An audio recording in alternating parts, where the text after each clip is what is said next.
Hey, welcome to the briefing. And what I'm going to cover with you today is this. When backup ventilation is carrying a hardware defect, a temporary control can be working exactly as intended and still be the wrong permanent answer. And that is the tension inside this episode. Backup ventilation can protect a patient if the primary ventilator stops delivering therapy. Monitoring can help qualified personnel recognize a problem. Alarm response preparation can reduce delay. Alternate equipment can preserve continuity while a device moves into an approved inspection or service process. All of that matters. None of it corrects the hardware defect inside the ventilator. Certain ResMed Astral 100 and Astral 150 ventilators contain a supercapacitor that may leak over time. That leakage can damage circuitry on the main board and cause the ventilator to enter a fail-safe state. If the condition occurs while the ventilator is delivering therapy, therapy can stop. If it occurs while the ventilator is in standby, therapy may fail to start. In either case, the device can become unable to deliver therapy. The Food and Drug Administration classified the correction as a Class 1 recall, its most serious recall classification. As of June 23rd, ResMed had reported 5 serious injuries and no deaths associated with the issue. That establishes the seriousness. It does not give a healthcare leader one simple operating answer. The affected ventilators may be supporting patients inside hospitals, in home care environments, or during portable use. Some patients may have immediate access to trained personnel, monitoring, and replacement equipment. Others may be in environments where the backup path depends on caregiver readiness, service coordination, equipment delivery, and clear communication. Replacement mainboard availability is significantly constrained. The affected population cannot all be corrected at once, so the leader cannot responsibly say, remove every affected ventilator today, without first understanding what will provide appropriate ventilation after each device is removed. The leader also cannot say, we have backup equipment and alarm procedures so the problem is controlled, and then allow those temporary protections to become the permanent operating answer. No. Let me make that more accurate. Both reactions are trying to protect the patient, but each one protects only part of the operating picture. The leader has to protect both objectives without pretending they are the same objective. That is what makes this a critical intervention problem. The hardware condition requires direct correction. The surrounding patient care system requires control. The leader has to hold both at the same time. The first failure pattern is under response. The organization receives the notice. Risk management distributes it. Respiratory care reviews it. Clinical engineering begins identifying equipment. Home care operations checks device records. Staff confirm backup ventilation. Caregivers receive reminders. Alarm response expectations are reinforced. Those are responsible actions. The temporary response may be exactly what protects the patient, while the organization prepares the direct correction. The problem begins when leadership treats that protection as proof that the hardware condition has been resolved. It has not been corrected.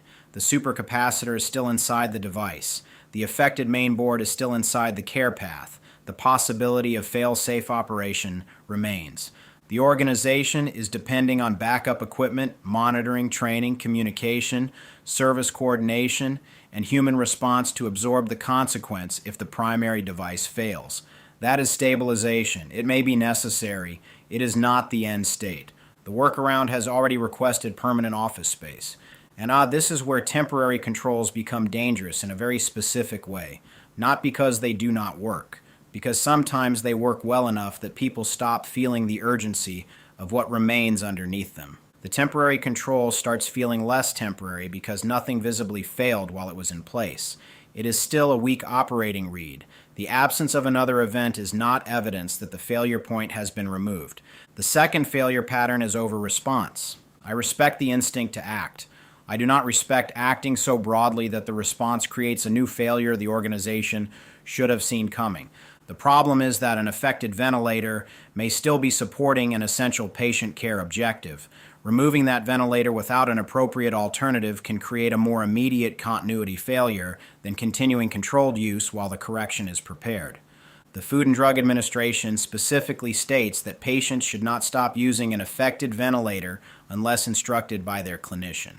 It also states that an affected ventilator should not be removed unless an appropriate alternative means of ventilation is immediately available. That boundary matters. The intervention cannot be broader than the support system can carry.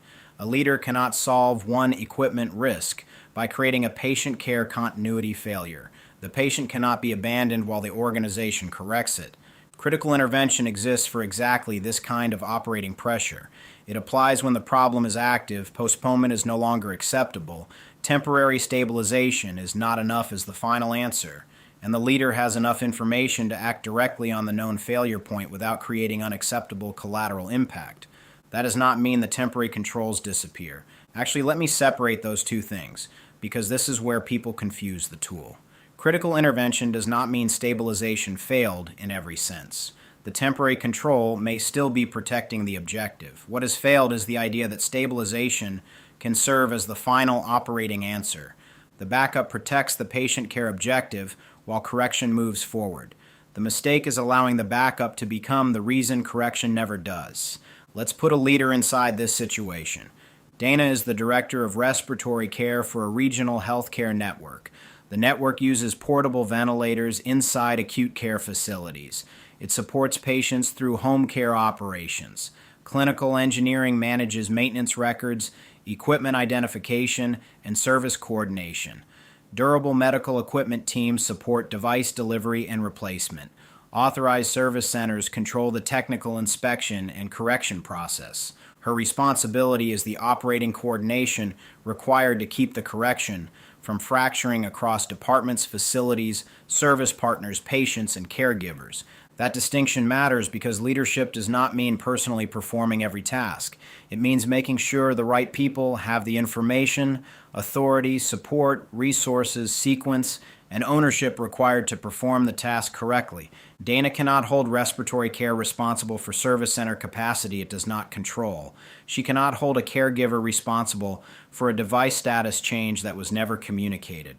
She cannot hold clinical engineering responsible for a field location that home care records never updated.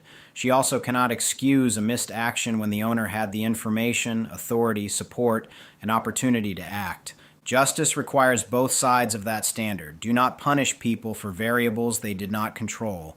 Do not hide preventable failure behind the fact that the situation was difficult. The recall notice reaches the network on a Friday morning. Risk management sends the alert. Respiratory care checks active use. Clinical engineering reviews models and main boards. Home care teams check field locations. Supply chain checks replacement stock. Service partners warn that parts and repair slots are limited. Senior leaders ask the first hard question, how many affected ventilators do we have? The answer is not immediately available, and that is not automatically evidence that somebody failed. The model name alone does not confirm the complete affected population. The main board currently installed in each ventilator matters. Some ventilators may still contain the original board. Others may have received a replacement board during prior service. Some spare printed circuit board assemblies may be sitting in service inventory. Those spare boards matter because an affected board that has not yet been installed is still part of the operating exposure if it remains available for future use. Device location matters too. Some ventilators are in hospital use. Some are assigned to home care patients. Some are available as portable or transport-capable equipment. Some are sitting in inventory. Some may be at service locations. The first reports are incomplete because every group sees a different portion of the equipment picture. Respiratory care sees what is active in the hospital. Home care operations sees field assignments. Clinical engineering sees maintenance and repair records. Supply chain sees inventory and replacement availability. Service centers see inspection and correction capacity. Clinical leaders see the patient care requirement. No single group owns the complete picture by itself. Dana's first job is not to make the biggest decision. Her first job is to understand what decision is actually available. A decision made before the organization understands the affected population is not strong because it is fast. It is fast because the leader committed before the read was complete. The team begins assembling the operating picture. Clinical engineering identifies likely affected boards. Home care teams confirm device locations. Respiratory care checks backup coverage. Clinical leaders review patient needs through the approved process. No one group can do the full read alone, and the network cannot remove every potentially affected ventilator at the same time. The authorized correction path cannot process the entire population immediately. Some devices can move into the approved service process without interrupting support. Others cannot be removed until an appropriate alternative has been secured. Then Dana receives two competing recommendations. The first recommendation is direct. Remove every affected ventilator immediately. The argument is simple. The defect can stop therapy. The safest action appears to be immediate removal. The second recommendation is cautious. Keep the affected devices in place until replacement components become available. Confirm backup ventilation, increase monitoring, reinforce alarm response, continue operating under the temporary controls. That argument also makes sense. The devices are supporting real patient care requirements. Removing them without adequate replacements may create a more immediate problem. Both recommendations are trying to protect the patient. Both are incomplete. Removing every affected ventilator ignores the continuity requirement. Leaving every affected ventilator under the same temporary controls ignores the difference between stabilization and correction. Dana cannot choose one universal policy simply because one universal policy would be easier to communicate. Here's what that decision looks like once you stop pretending it is reasonable. Every affected ventilator is lined up at the same service door, while the replacement shelf contains one alternate unit and a clipboard full of confidence. The visual is ridiculous. The capacity problem is not. The fleet is not one operating condition. Some boards are affected, some are not. Some devices can move to service now. Others need an alternate support path first. The intervention has to match the actual operating picture. That is where the first major leadership misread appears. Under pressure, leaders often confuse consistency with control, but equal treatment is not automatically accurate treatment when the underlying conditions are different. A universal removal order may be too broad. A universal delay may be too weak. And look, fairness does not mean pretending unequal conditions are equal. Fairness means applying the same decision standard to the actual condition each person, device, team, or environment is carrying. Dana needs the organization to stop treating the affected population as one undifferentiated fleet. The active problem is a known hardware condition that can cause a ventilator to stop therapy or fail to begin therapy. The temporary controls can reduce the risk. They cannot remove the affected mainboard. The intervention must occur through the approved inspection and correction process. The constraint is that replacement equipment, replacement components, and authorized service capacity are limited. The decision is how the organization moves affected devices into correction without weakening the support that must remain in place around the patient. A recall notice is communication. It is not correction. The email cannot repair a circuit board, but it can schedule 3 meetings about one. A backup device listed in a record may be part of the protection. It is not proof that the backup is immediately available, functional, appropriate, and understood by the people expected to use it. Dana begins shifting the organization from broad mitigation to controlled intervention. Backup ventilation remains available according to the approved clinical and operating requirements. Caregivers and qualified personnel remain prepared to respond, but those actions are now supporting an active correction effort. The team does not measure success only by how many notices were sent, how many acknowledgments came back, or whether backup equipment appears in the system. It begins measuring whether the affected population has been accurately identified, whether affected spare boards have been removed from available inventory, whether devices are moving through approved inspection and correction, whether alternative support is ready before removal, and whether corrected equipment is verified before unrestricted return to service. The measurement matters because activity can create the appearance of progress, while the failure point remains active. A fleet percentage does not tell Dana which hard cases remain or what support is carrying them. The dashboard is doing cardio while the hard cases sit still. Dana does not perform the repair. She protects the operating sequence around it. That sequence matters because the intervention can fail before the device ever reaches the service center. A caregiver can receive a different message from the home care team than the provider received. A hospital department can believe a device has been cleared when clinical engineering still lists it as affected. A corrected ventilator can return to service without the status being updated across the systems and teams that depend on that information. The operating environment around it may still be fragmented. Critical intervention requires the leader to act at the failure point while keeping the surrounding system coherent. Backup ventilation, monitoring, and alarm response may hold the risk for a time. That is a necessary stabilization move. Then time passes. The organization can become more comfortable with the workaround than it is committed to the correction. That is where temporary protection becomes an indefinite dependency. I have made versions of this mistake. A temporary control works. The pressure comes down. The objective keeps moving. Then the difficult next action begins to feel like something that can wait because nothing failed today. That is a weak read. The work eventually teaches you that a controlled symptom is still attached to an unresolved cause, and the cost does not disappear because the workaround held for another shift. Somebody is still maintaining the backup. Somebody is still monitoring the exposure. Somebody is still carrying the additional coordination. Somebody is still depending on the temporary path to work exactly when the primary path does not. The point is not confession. The point is recognizing the pattern before your organization starts calling an indefinite dependency a stable process. The next problem is operating fatigue. Every temporary control has a human and organizational cost. Backup equipment has to remain available and reliable. Caregivers and qualified personnel have to remain prepared. Monitoring cannot drift. Alarm response expectations cannot become casual. Records shaved to stay current. Service coordination has to continue. Communication has to reach hospital teams, home care teams, providers, patients, caregivers, and service partners. The longer the temporary control remains, the more opportunities exist for one part of that support structure to weaken. A temporary control is not free because it is already in place. It consumes attention, it consumes equipment, it consumes coordination, it creates additional points where the operation can fail. Then uneven correction begins. The easiest devices move through the service process first. Devices inside the hospital may be easier to identify and retrieve.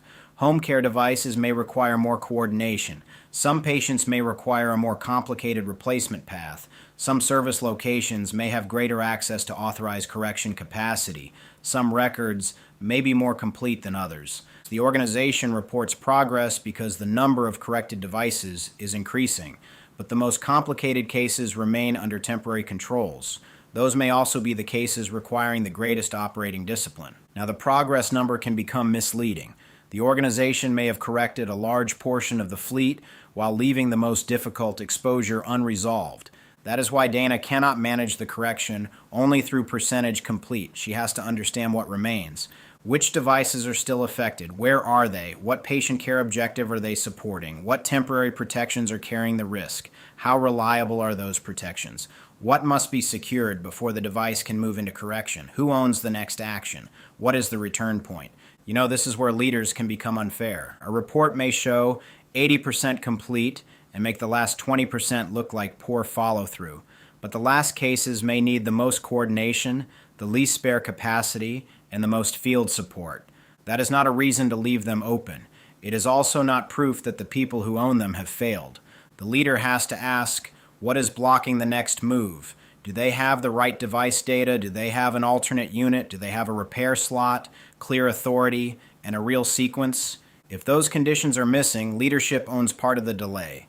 If those conditions exist and the owner still will not act, accountability is fair. Then consider what happens if leadership overcorrects.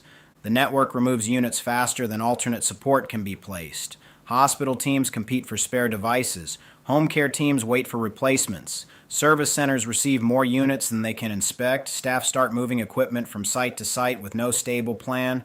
The first harm is loss of usable capacity. Then the workload grows. Teams chase device locations, fix records, change plans, and explain mixed messages. Then trust drops. Patients, caregivers, and staff start to ask whether one plan exists at all. What began as a direct correction effort becomes a fight for scarce equipment. That is not decisive leadership. That is uncontrolled action dressed up as urgency. Critical intervention does not reward the broadest reaction. It requires the leader to identify the direct action point and contain the intervention around it. For Dana, the action point is not all respiratory equipment. It is not every ventilator. It is the affected mainboard population identified through the approved criteria. The direct intervention is not an improvised technical repair. It is movement through the authorized inspection and correction process. The limits are defined by the patient care objective, the availability of appropriate alternative ventilation, approved clinical judgment, manufacturer and regulatory guidance, service capacity, and the need to prevent affected spare boards from re-entering the equipment path. It is disciplined direct action. The better read is not that the backup solved the problem. The better read is that the backup created operating room for the problem to be corrected. The better read is that every affected device needs a controlled path toward correction, and that path must protect the patient care objective while it moves. The better read is that constrained capacity requires prioritization, sequencing, ownership, and reassessment. It aims urgency at the actual failure point. Tactical resolution manages the effect of an active problem so the operation can continue. In this situation, backup ventilation, monitoring, alarm preparation, and temporary operating controls reduce the immediate exposure. Critical intervention becomes necessary when leadership recognizes that those controls cannot serve as the permanent answer. The defect itself must be acted on. Delay allows the defect to remain inside the care path. The intervention can be contained if the organization protects alternative ventilation, service capacity, communication, ownership, and reassessment. It does not replace clinical judgment. It does not replace Food and Drug Administration direction. It does not give an unqualified person authority to inspect or repair a medical device. It gives the leader a disciplined way to recognize that stabilization has reached its limit as the final answer. The leadership question changes from, are the temporary controls in place, to, are the temporary controls actively supporting removal of the known failure point? The temporary controls remain attached to the devices and patients that still require them.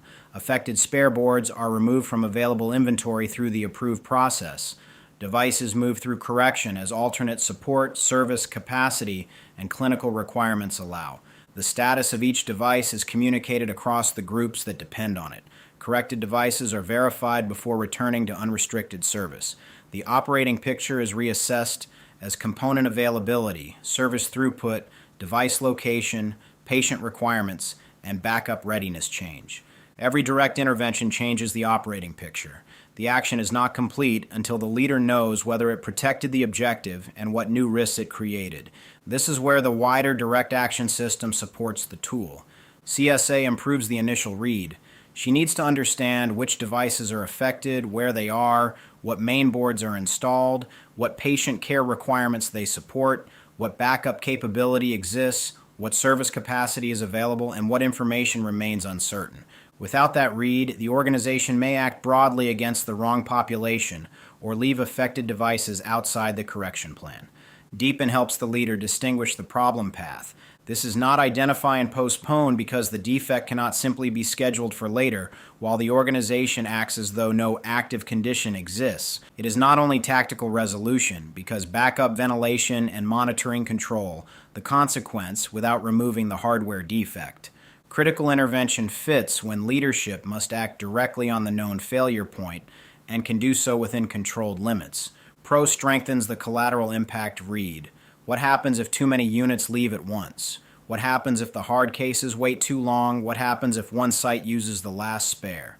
What happens if a corrected unit returns before every team sees the new status? Those are not reasons to avoid intervention. They are the risks that define its boundaries.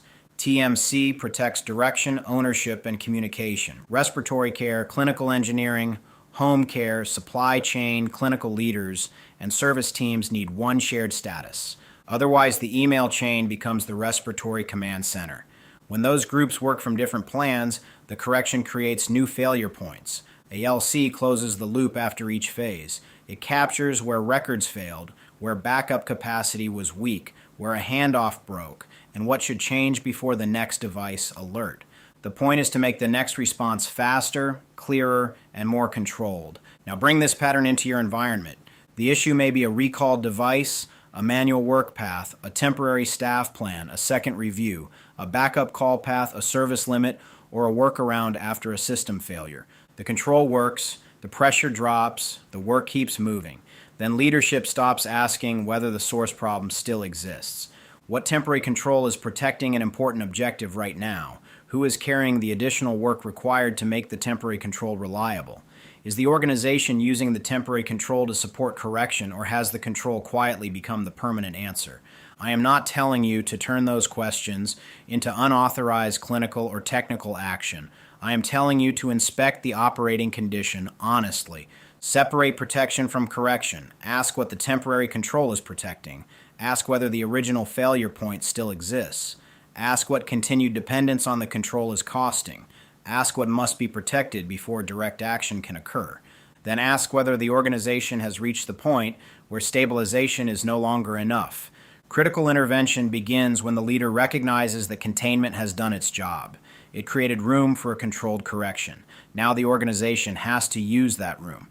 Do not keep stabilizing around a problem that now requires direct action. When you are ready to go deeper with this tool, go to www.direct-action-system.io/course-directory. Open the course directory, find the course connected to critical intervention in the Deepen module, and start there. That is where the deeper application belongs. Thanks for listening to the briefing.